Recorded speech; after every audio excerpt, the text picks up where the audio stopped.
Hey everybody, welcome back to the Web3 van. We've got another episode of news coming up for you for the last week. It's January 21st, 2022.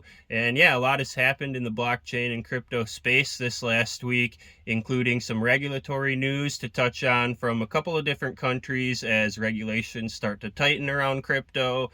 We've got some funding news, including a new round raised by the Autograph NFT platform co-founded by Tom Brady, as well as an expansion of Crypto.com's early stage Web3 focused fund.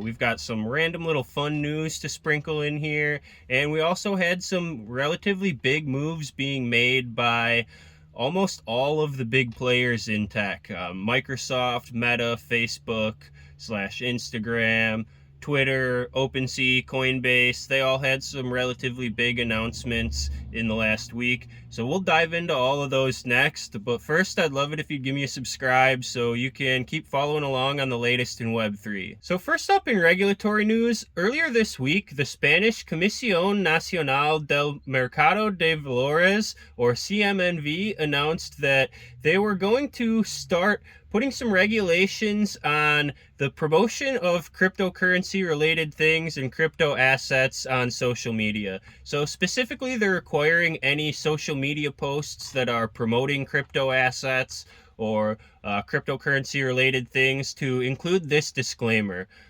Investments in crypto assets are not regulated. They may not be appropriate for retail investors, and the full amount invested may be lost. This is something that I think everybody getting into crypto should know, so it is probably a good thing that they're making them put this disclaimer on there. And we're seeing similar moves around this same time. Like also this week we saw Singapore and the UK announce similar measures, so we're definitely seeing a tightening around advertising and promoting of cryptocurrencies and crypto related things, definitely in response to the number of scams that we're seeing. And in some other regulatory news this week, we're also seeing a tightening on regulations around cryptocurrency mining.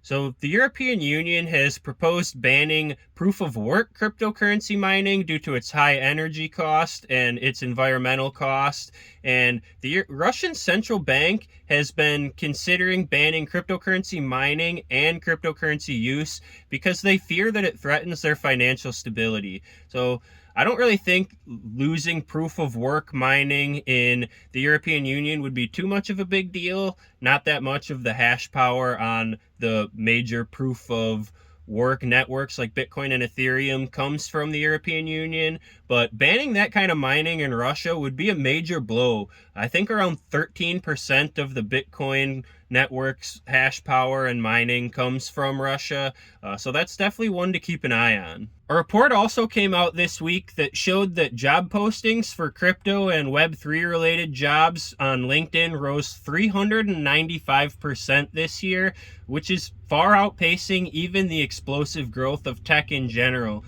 So tech in general rose 98%, nearly doubling. We can see how much faster than that even that Web3 grew. So definitely an exciting time to be in the space. It seems like the biggest employers or the biggest job seekers right now, or employee seekers, I should say, are the exchanges.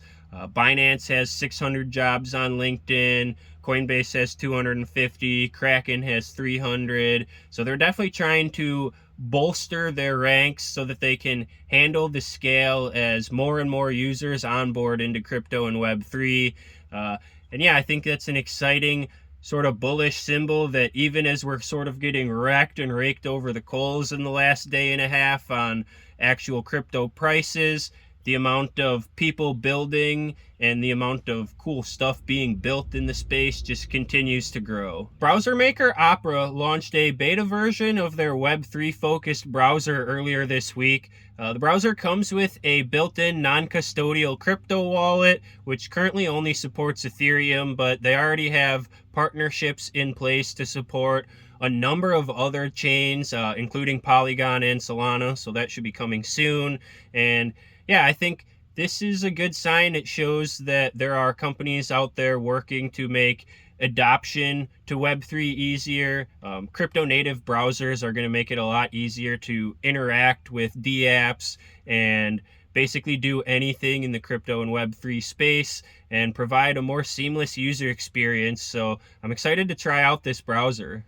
It was a big week for sports-based NFTs this week too. We saw Candy Digital launch their NFT marketplace for the MLB NFTs that they've been selling since last fall, and they've already done over $2.7 million in transaction volume on the marketplace, which puts it up in the ballpark with NBA Top Shot, which is probably by far the leader in the sports-based NFT space.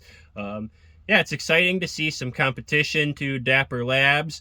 Candy Digital is owned by Fanatics, who has a lot of licensing rights. They're probably one of the most well-known producers of memorabilia and apparel for fans for almost all of the leagues. And they also just bought Topps Trading Card Company. So I think they're gearing up for a big play in the sports space in Web3. I'm excited to see what Fanatics is able to do with Candy Digital. Dapper Labs, of course, not to be outdone last week, had an announcement of their own. They announced that they have an official partnership with the UFC for producing UFC NFTs, adding this on to their portfolio that already has partnerships with the NBA, obviously, with Top Shot, and they also have a partnership with the NFL, though I'm not sure when the NFL NFTs are set to come out yet. They did mention that they're planning to do some different things with UFC NFTs due to the unique schedule that the UFC has, being year-round and having these bigger like pay-per-view events. I think it would be pretty cool to see them do like some exclusive access to the weigh-ins or the pay-per-view based on NFTs and things like that. I'm a big UFC fan, so yeah, I'm really excited to see what Dapper Labs does with their UFC partnership here. I'm definitely going to be invested in that, at least emotionally. I don't know about financially. We'll have to see what the actual NFTs come out at and the price of them. And then lastly, in sports-based news, Tom Brady's NFT platform Autograph, which isn't entirely sports-based, but is more A-list celebrity-focused. They've announced that they raised a $170 million round from some of the leading investors in Silicon Valley, led by A16Z. Surprise, surprise, not really. But they're planning to build out a platform for A-list celebrities to thoughtfully enter the Web3 crypto space and interact with their fans and sort of build community that way. So yeah, excited to see what they're able to do with this money. It's definitely a big week for sports in the NFT space. And to keep the funding news rolling, we also saw Crypto.com announce this week that they're increasing the size of their early stage Web3 fund from $200 million to $500 million. This comes on the heels of FTX announcing last week that they were launching a $2 billion fund to target the same early stage Web3 founders. I think this is really exciting to see all of the support that the exchanges are putting behind all of the people who are building out the Web3 ecosystem. Crypto.com's fund already has some early successes in Yield Guild Games, Ledger, the hardware wallet maker, and Matter Labs, who's making an Ethereum scaling solution. So I think it'll be exciting to see what they're able to do when they deploy the rest of that capital. We also saw Metaplex raise $46 million for their Solana-based white label NFT marketplace. Basically, what Metaplex offers is a solution for projects who want a branded NFT platform, basically, but don't want to build it and code it from scratch.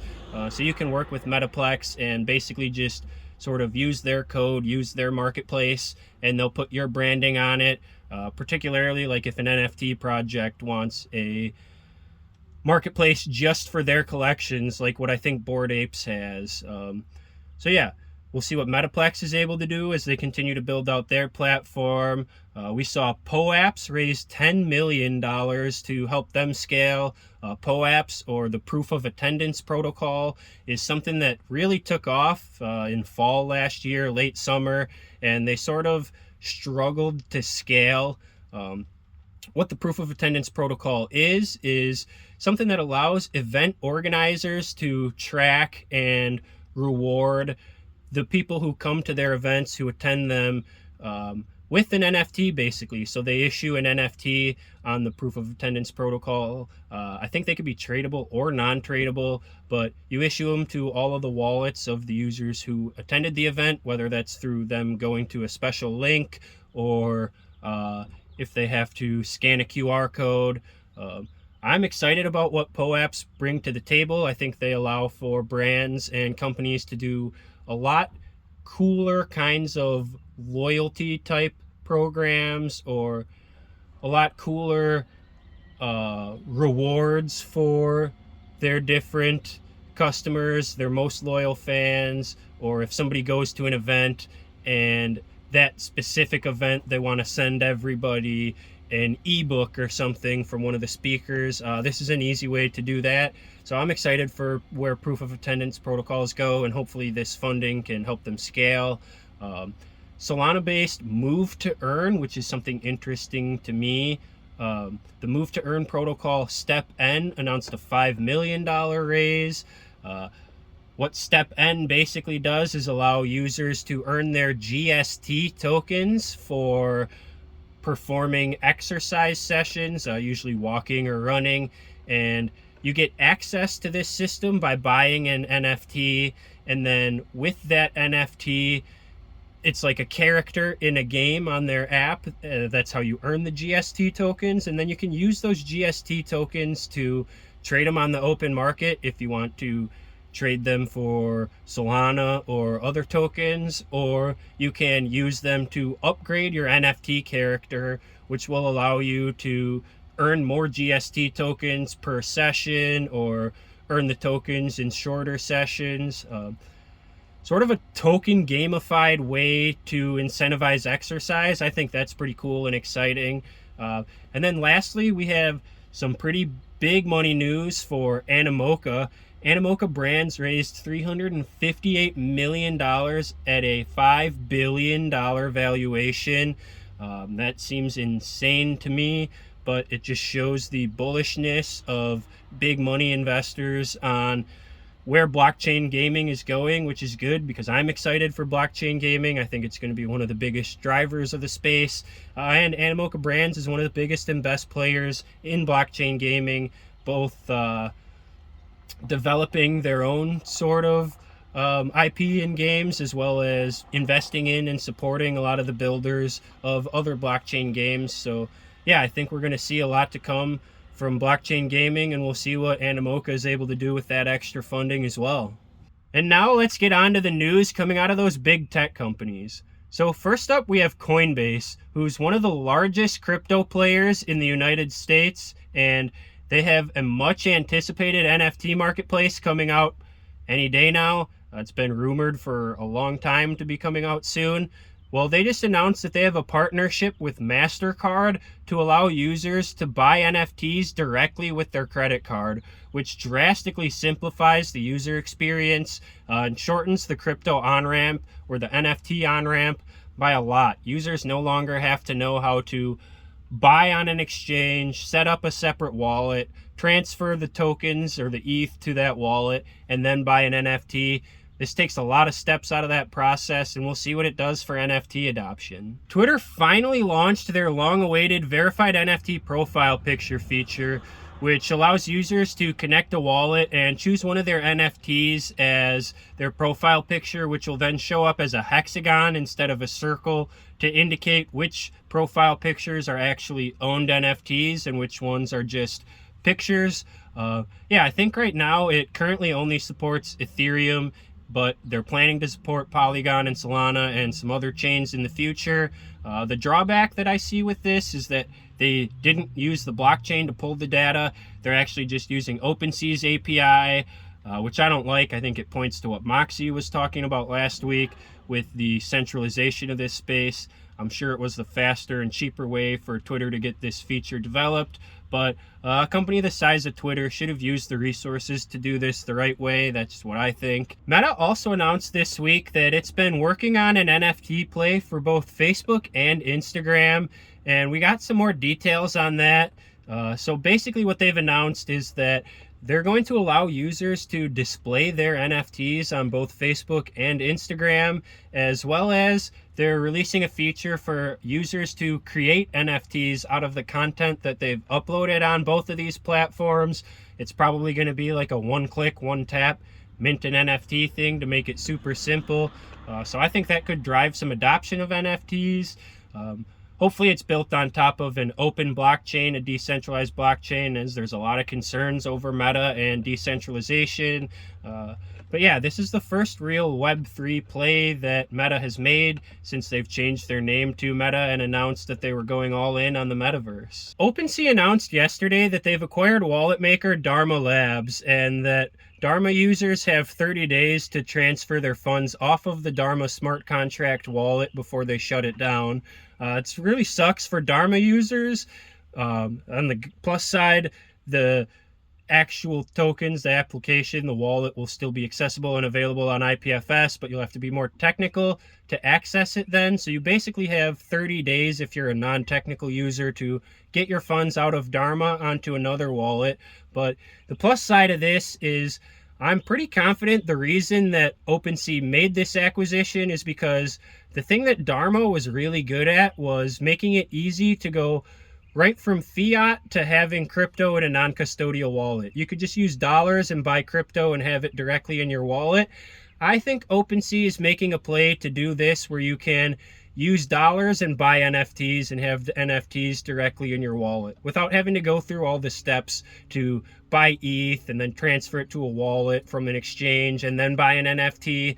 And I think this move is probably needed to keep space with the announcement we had before with Coinbase partnering with Mastercard. And last, we have one of the biggest tech acquisitions of all time. Yesterday, Microsoft announced that it's acquiring Activision Blizzard for $68 billion. That's billion with a B. It's the largest acquisition in video gaming history by far, one of the largest tech acquisitions. The only reason Activision is even for sale is because they're still wildly successful, but have been facing a lot of heat lately for what we'll call some internal company culture problems. All right, let's be honest. They have some really, really bad internal company culture, and it's probably a good thing that Microsoft bought them. But think about this for a second. This sets Microsoft up for a huge play in the metaverse, which they already said that this acquisition was to bolster their metaverse basically foundation to get them ready. And if you look at the IP that they just bought, they not only already had Halo, but they now have Call of Duty, Candy Crush, and World of Warcraft. So they have a dominant game on console, a dominant game on PC, and a dominant game on mobile. So they are set up to basically rule wherever the metaverse goes. And yeah, I think Microsoft's going to be a player to watch out for in the future. And that's your Web3 news for the week. Thanks for tuning in. Definitely a lot happened in this last week. It was an exciting week. A lot of exciting stuff is still happening right now. And I'm sure a lot of stuff is going to happen over the next week. So you should definitely subscribe and tune in again next week. And we'll see you then.